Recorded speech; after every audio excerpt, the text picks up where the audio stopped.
Welcome to season two of Average Joe Rock and Roll. I am Michael J. Rock, and I am joined today by the super talented Marc Parent of April Wine. Hey, Mark, how are you? I'm good, man. Thanks for having me on. Yeah, thanks for joining me today. I've been a huge April Wine fan forever, probably 35 years or longer. I know the And, feeling. yeah, and I certainly am excited that you're in the band because I got to see you guys twice on the Monsters of Rock cruise.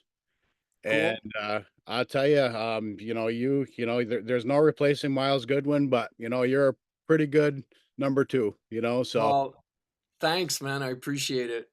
yeah, you fit in perfectly, your voice is great, you play great, and the band was tight, I was really excited to see, what I saw, so, I had heard, and I don't know how you can clarify this, but I had heard that Miles himself had a hand in getting you in the band, is there some truth to that? Oh yeah, absolutely. I actually said no to April Wine 8 years ago. Oh, no kidding. Miles was already thinking of retiring at that point. I don't think his health issues were as bad as they got later on, but at that point he was already thinking of retiring. And Richard, the bass player, he knew me from our blues circuit. You know, we played together in blues bands and rock bands in Montreal together. So he recommended me. But at the time, I was a sales rep for the Yellow Pages. That was my day job, and I was playing music, on weekends.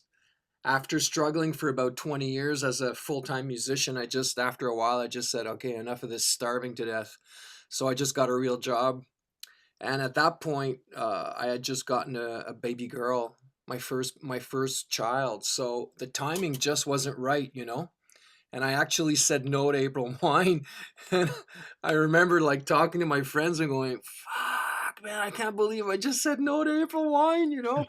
And but it just being on the road and with a newborn and everything, it just wasn't right. So family first, right? So I said no, and they kept on looking for a replacement and couldn't find anybody. And Miles hung in there for about another 8 years. And then post COVID, Miles, his health issues, got worse. And I retired from the Yellow Pages and just, decided to become a full time musician again. So now when they came knocking again, I mean, it was like a no brainer. It was like, hell yeah, I'm not going to say no twice. And I said yes right away. And it's been a great ride ever since. Miles was, he was happy to have me on board. He, at one point, I just took out an iPhone and an acoustic guitar and I played him like a bunch of April Wine songs. And I told him, I said, Miles, this is as raw as it gets. This is just me singing in a phone with an acoustic guitar. And if you like this, then there's potential here. Right, And at right. one point he was listening to my demo and his phone rang, and I guess it was a friend of his in Nova Scotia.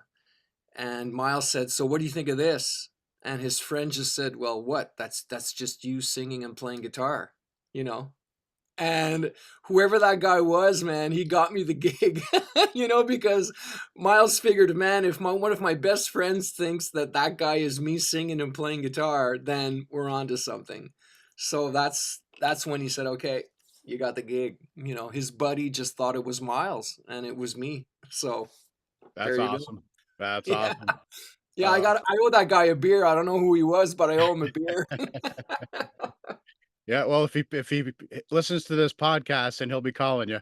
Yeah, absolutely. I hope he does. So, one thing that I was super impressed by was, when I saw you guys on the Monsters of Rock cruise, you talked about, the fact that there are very few bands today that have been around forever that have original members, and, there's some criticism that comes behind that, and you had said, "You know what? We're not here to recreate, we're just here to preserve the music, we're here to honor the legacy." I thought that was a class statement, and who's gonna argue with that? Well, we just played Halifax, and Halifax is Miles Goodwin territory. It's the Maritimes. It's where April Wine started. And, I was a little nervous because we're playing his hometown. And so when I introduced myself, I said, listen, I know you guys grew up with April Wine, and it might be a little weird for you guys to be listening to me singing these songs, but it's not about me singing these songs. It's about the songs. And it's about you guys having a good time and being 16 again. And I said, that's why I'm here. Miles, Miles' wishes before, even way before his passing, was that the legacy of these songs and the memories that they evoke, you know, remain and continue on, and that April Wine continue on. And that's my job. I mean, if you guys are rocking and having a good time and are remembering these songs just as you've heard them through your teenage years, then I'm doing my job. And that was the whole, when we got together, we said, let's just stick to the record and make it as close to the record as possible because that's what people remember. That's what they want to hear. People are paying to get entertained and to be 16 again and to remember, oh, yeah, that was my, just between you and me, the first time I heard that was my first kiss or my first date or our wedding song or, whatever memory, evoke or is evoked when people listen to these songs. That's what it's all about. Sure, Um, absolutely. yeah, there's a lot of naysayers on all the Facebooks of the world and all that saying, well, it's not the original members. Well, no, I mean, I'm sorry. When April Wine was founded, I was 5 years old. What do you want me to do about that? I mean, Yeah, I, you know, yeah. I mean, it and we still been have in Brian effect. Greenway, and Brian Greenway's been there since 1977. I mean, how many years do you need to put into a band before you say you're an original member? You Right, know, right. Yeah, no, and what for does it sure. matter, honestly, if it's all about the music? I Right. mean, all the bands from the 70s, besides the Rolling Stones, who are unkillable, I mean, who it's impossible. It's a lot of them are not there anymore. Unfortunately, people grow old. Yeah, I think the Rolling Stones get regular injections of formaldehyde. So, Yeah. I mean, so overall, how have you been received by fans? Um, Really well, nothing but compliments. I mean, I Right. get the odd, you know, um, guys in the front row with their arms crossed looking at me like who the hell are you kind of deal. And I keep looking at them and I keep just bringing on the best, I just being the best I can be, and their arms slowly uncross by the third song, and by the fourth song they're smiling a little bit, and by the fifth song their fists are slowly going up in the air, and by the end of the show, man, they're like rocking. They're Yeah, like, it's all about the songs. yeah, And yeah, luckily my voice kind of sounds like Miles, so it's not completely alien. It's not as if it's like Barry White or somebody else singing April Wine. It sounds like, nothing against Barry White. I love Barry White, but I'm just saying I'm lucky to sound a little bit like him too. well, I think if, Miles' best friend can't tell you guys apart, then you probably sound a little bit more than just a little bit. Yeah, I got lucky. Yeah. So how's the chemistry with you and the rest of the band? Good? Oh, excellent. Yeah, good, Excellent. They're good. all pros. Yeah, yeah. I mean, they've been at this for a long time, and they tease the hell out of me because I'm the new guy. At 60 years old, I'm You're the the rookie kid. in the band. I love it. I'm the new guy. You're the kid. I've been playing clubs and bars for 40 years, and I'm the new guy. So, what are your, earliest musical influences? Ah, boy. Earliest? So what made you Uh, wanna do this? Smoke on the Water. I remember playing hockey in an outdoor rink, and we called it the shack. And the shack is where you put on your skates. There was no heat in there, and there was some guy brought a sound system and he was playing music. And I remember jumping the boards, going back home after playing and hearing Smoke on the Water for the first time. And I was just starting to learn guitar, and I was learning classical guitar, and as soon as I heard, that was it, I was like, "That's where I'm heading." So I my mom had helped me my mom and dad helped me buy my first guitar, which was a Fender 12 string, believe it or not. I didn't even know how to tune a guitar, and I go and buy a 12 string, and I traded it right away for a Hondo, a really cheap, copy of a Les Paul because it had super distortion pickups in it, and that's what Ace Frehley used. So, I told him that story. I met him on the Monsters of Rock cruise. Okay. Yeah. I Yeah. said, my first guitar had washers between the neck and the body, and I traded a really good Fender acoustic for it, just because I wanted to be you, you know? Yeah. And he just, cool, man. And he walked away. Yeah. He is the spaceman for sure.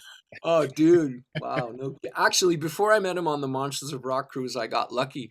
My sister lives in San Diego, and so does Ace. And I saw him at an airport. He walked right by me. And I just went up to him and chatted, and we just sat down and chat, just he and I, for about half an hour. And it was great because we were both waiting for a plane. Yeah. And that was a much better meeting than at the Monsters of Rock cruise. Yeah.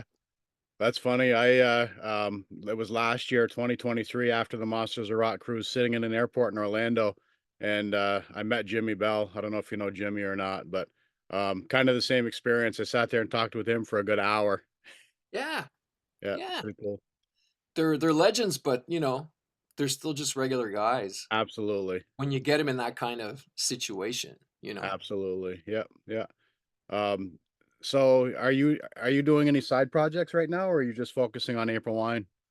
Um, we've got 3 weeks off. When I've got some time off, I still do my solo show in restaurants and, up north of Montreal in Saint-Sauveur.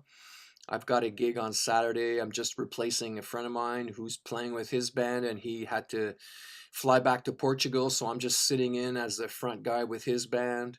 I play at the Bistrot Jojo on Saint Denis Street once a month with my blues band. It's called Wang Dang Doodle. It's a band that's existed since 1989. So I still do a bunch of stuff. I have my friends in 8 seconds recorded a new song lately, and I put a bunch of guitar tracks on it. So I'm just, of course, April Wine is my main gig.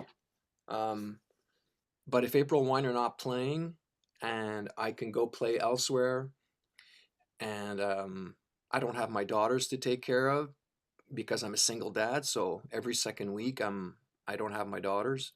So if all those stars line up, then I go out there and play. I just that's what I do. That's what I am. I'm a musician. I just play. Yeah, absolutely. I actually got a chance to listen to some of your solo stuff online. Um, and one song in particular that I listened to called Love and Happiness. Noticed a real strong April Wine vibe in that song. How could I not be influenced? How could most Canadian musicians not be influenced by April Wine? You know, I mean, I, Yeah, I did an interview lately, and I was asked, "Were you a fan of April Wine?" I'm like, "Who isn't?" It's like it's just part of our DNA. It's part of our culture.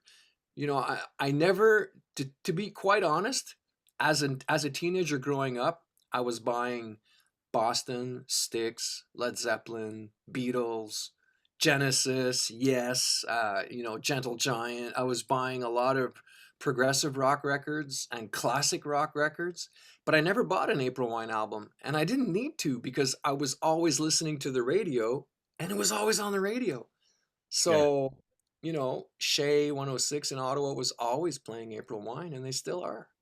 It's yeah. just good music.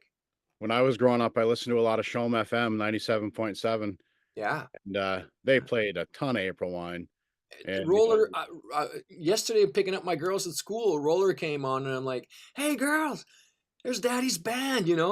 And they're like, whatever. Can we listen to Dua Lipa? They're like, they're not impressed. yeah, yeah. How old are your daughters? Livia is 9 and Amelia is 7. Okay, all right. Well, they got time yet to grow into it.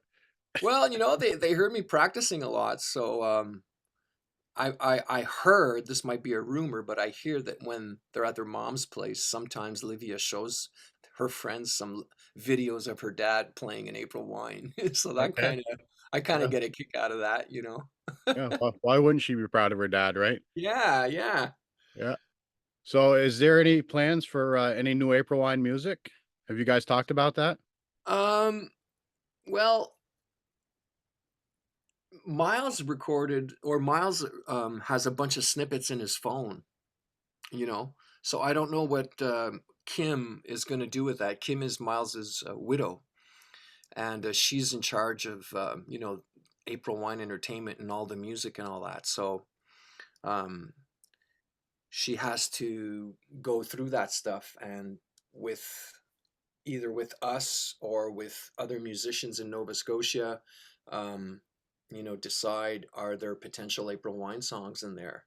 Um, we could record, we all have original material on our own, but the thing is that it's a fine line, you know. I mean, Miles was the heartbeat of that band, so if he's got material that's never been recorded, then maybe we need to look at that, you know, Okay.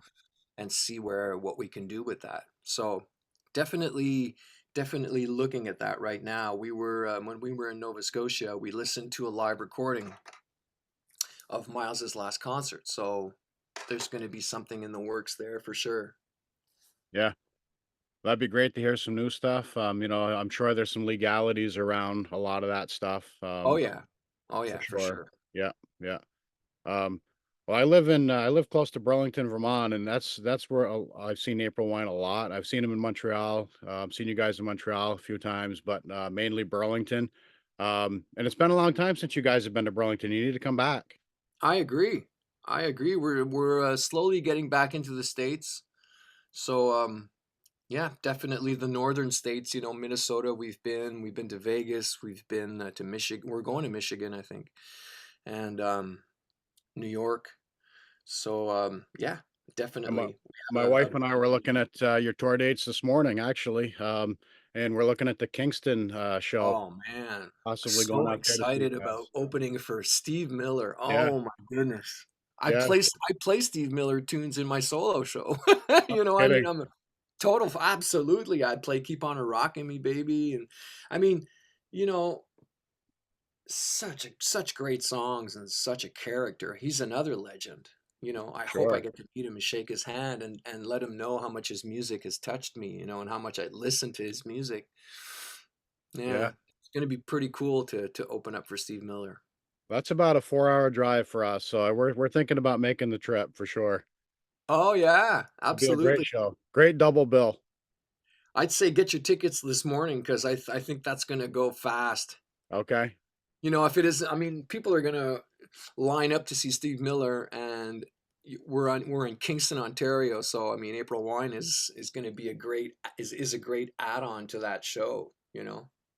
Well, I gotta tell obviously Canada, is where you guys, made your mark, and then you just spread out from there. But um, I gotta tell you, when I was on that cruise, and the first time you guys played, we were waiting in line to get in, and the line just kept growing and just kept growing and just kept We growing. were we were blown away. The ship was still in the port. We figured there's going to be three people there. Because people were still getting on board. And so we kind of like had it's going to be one of those, empty gigs. And when we hit the stage, man, the place was packed. The Yeah, place was packed, and people were so hungry because the cruise was just getting going, so people were really hungry for some live music. Whereas at the end of the cruise, people were just hung over and like, I don't care, I don't want to listen to live music anymore. Just get me home. But nobody was hung over yet, so it was pretty cool, and what a fun crowd. yeah. And No, it was impressive, and we were talking to people from all over, and you guys have fans everywhere, and a lot of people were so excited because they did never seen April Wine. So my wife and I, who are April Wine connoisseurs, we're telling everybody, oh yeah, hopefully they play this, and this is great, and this is where we saw them before, and just the whole, we talked about the Jerry Mercer drum solos from way back when and stuff like that. yeah. Yep. Yeah, I was, I would meet like I was a real fanboy. I mean, I'm going up to Glenn Hughes. I mean, Deep Purple. Yeah. And I go, very humbly, "Hi, Mr. Hughes. My name's Mark." And he goes, "What do you do?" And I go, "I play guitar and I sing with April Wine." He goes, "Oh, April Wine." He goes, "I'm so glad you guys are still at it." You know, Yeah. Yeah. and guys I would meet, Joe Satriani and Nuno Bettencourt, and these guys, like, they know April Wine, Yeah. you know? Yeah. It's like, wow, I guess I'm the one that I'm always blown away by these, these people that I figure are legendary and are on another planet. Maybe that's just the fanboy in me, but they know April Wine, They respect and know the music. Well, one of the things that I always struggled with was, um, you guys were real big in Canada and had moderate success in the US. And I always thought, based on the catalog and how talented that the band was that it was not bigger. I mean, like, Eddie Trunk, you probably know Eddie Trunk. He does this show where it's bands that that should have made it, and April Wine should have been way bigger than what they were for sure. Yeah, I mean, when I was learning the songs, it was like hit, hit, hit, hit, and I learned like 20, 30 songs. And then Brian shows me a list of seven other tunes. And I go, "What are these?" And he goes, "These are the American singles." And I go, "What?" He goes, "Yeah, these were big in the States and songs that I had never heard of, So they had a bunch of stuff playing in the States that were different than the Canadian singles. So Yeah. they definitely made an impact down south. But Uh, even, aside from you listen to the albums, and I know all the albums from front to back, and, even albums like Attitude, Frigate, those albums are great, but no radio airplay, no, I mean, it just blows my mind. yeah, Absolutely blows my mind. it's still, unfortunately, even especially today, music is still kind of fashion oriented. So if something gets hot somewhere, then people get on the bandwagon, and then it grows exponentially from there. But it always takes, a radio station in St. Louis to play, "Shot Down," and then it grows elsewhere. Look at how Rush got their start with a radio station out of Detroit, or Michigan. They were getting a push, and then but before that, nobody played them, you know, and it's always kind of like been like that. It still is, even more today. It's all about fashion. It's all about, what is if somebody plays there's hardly any independent DJs anymore taking, risks and playing stuff Right, that nobody's heard of. It's right. all it's Yeah, all, yeah. consumer based, all the same, every radio station is playing the same song at the same time across the country. It's pretty scary. It is pretty scary for sure. Um, so what musician out there would be your dream musician to play with? Oh my god, do you have an hour? If if you had I to mean, if you rubbed the David genie bottle right Gilmour. now. I'd love to play with David Gilmour. I would have loved to play with Eddie Van Halen, of course. Rest in peace, Eddie. He was the king, still is. Jimmy Page. I would have loved to play with Jeff Beck. You know, Eric Clapton. I mean, he's still playing and sounding better and better.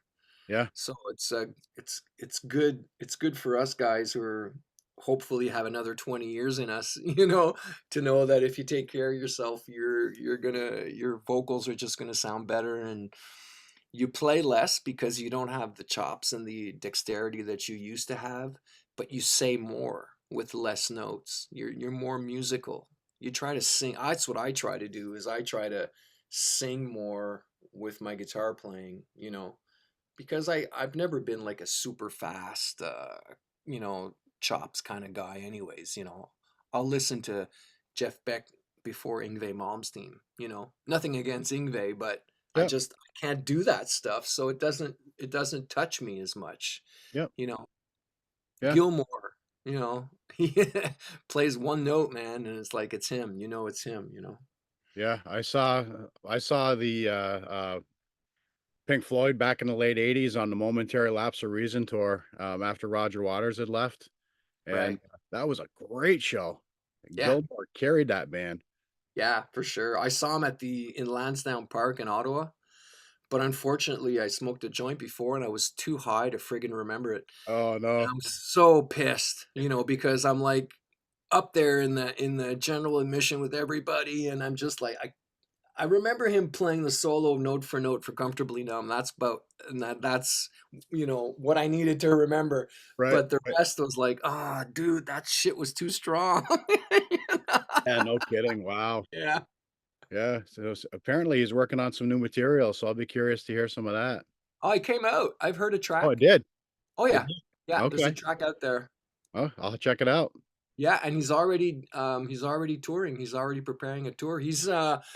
Check it out on the web. You can go see him. He's coming to New York. Okay. Yeah, Yeah. that's probably a show I'd wanna trek to for sure, Oh, yeah, for being in sure. Vermont. Yeah, yeah. So, we're, running down on time here, Mark. Um, I certainly appreciate you coming on today. It's been an honor and a pleasure having you on. You're like I said at the very start, you're a great replacement for, well, I'm not going to use the word replacement. You're a great fill in for Miles and April Wine. I look forward to seeing you guys. Hopefully, we get to see you in Kingston, and hopefully, you come to Burlington. Thank you, Michael. I really appreciate, you taking the time and asking me to do this. It's been a pleasure. Yeah, no, the pleasure is all mine for sure. So with that, I am Michael J. Rock. This is Average Joe Rock and Roll. I am a rock fan. Enough said. Later.